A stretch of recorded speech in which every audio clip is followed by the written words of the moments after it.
Hi friends. நான் already தீவுத்திடல் அந்த மெரினா பீச்சுக்கு ஆப்போசிட்டில் கொஞ்சம் தூரம் இருக்கும். அதில் வந்து நான் ஆல்ரெடி ஒரு வீடியோ போட்டிருக்கேன். அதில் வந்து சில பொருள்ஸ்லாம் நான் அன்றைக்கி அப்லோட் காட்டலை. அப்போ வந்து காணும் இந்த பொருள்லாம் நான் எங்கேயோ வச்சுட்டேன். இப்போ தான் தேடி எடுத்தேன் அந்த பொருள்லாம். இதெல்லாம் வந்து அங்கே தான் வாங்கினேன்.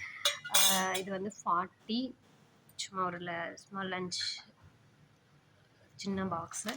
அதுக்கப்புறம் பீலர் 20 ருபீஸ். இதெல்லாம் வந்து நிறைய கடையில் எதுக்கு ரொம்ப 20 ருபீஸே போதும் இது. ஆனால் மோஸ்ட்லி எங்கேயுமே கிடைக்காது 20 ருபீஸ்க்கு. 40 எப்போதான் எங்கே பார்த்தாலும் இருக்குது. நான் இங்கே தீவுத்திடலில் வாங்கலாம் அப்படின்ட்டு நான் இதை வாங்காமல் வச்சுருந்தேன்.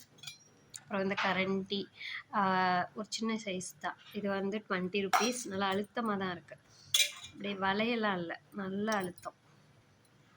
அதே மாதிரி இது 40 ருபீஸ். இதுவும் நல்ல 40னா ரொம்ப வளையவே இல்லை, நல்ல அழுத்தமாக இருக்குது. இது மோஸ்ட்லி இங்கே பக்கத்தில் உள்ள ஸ்டோர்ஸ்லாம் போய் பார்த்தா இதை விட குட்டி பிளேட் இந்த சைஸே வந்துட்டு நான் 35ன்னு வாங்கிட்டு வந்தேன். அவ்வளோ அழுத்தம்லாம் இல்லை, ஆனால் இங்கே 30 இந்த ரேஞ்ச்லேயே இருக்குது. அதுக்கு தான் தீவுத்திடலில் இந்த மாதிரி ஸ்டீல்ஸ்லாம், அதுவும் சின்ன ஐட்டம்ஸ்லாம் ஸ்பூனு கரண்டி இதெல்லாம் நல்ல அழுத்தமாக இருக்குது. அப்புறம் இது ஒன்று வாங்கினேன். இதுவும் 20 ருபீஸ். கோதுமை மாவு அதில் போட்டுக்கலாம். நார்மல் யூஸ்க்கெல்லாமல் இந்த கோதுமை மாவுன்றதுக்கெலாம் இது மாதிரி யூஸ் பண்ணலாம் அப்படின்னு வாங்கினேன். நான் இப்போ தான் புதுசாக திங்ஸ் எல்லாமே வீட்டுக்கு வாங்கிட்டுருக்கேன்.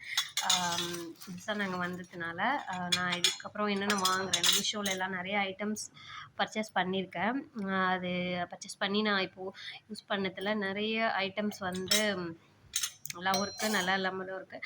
அதெல்லாம் நெக்ஸ்ட் வீடியோவில் உங்களுக்கு அப்லோட் பண்ணேன்.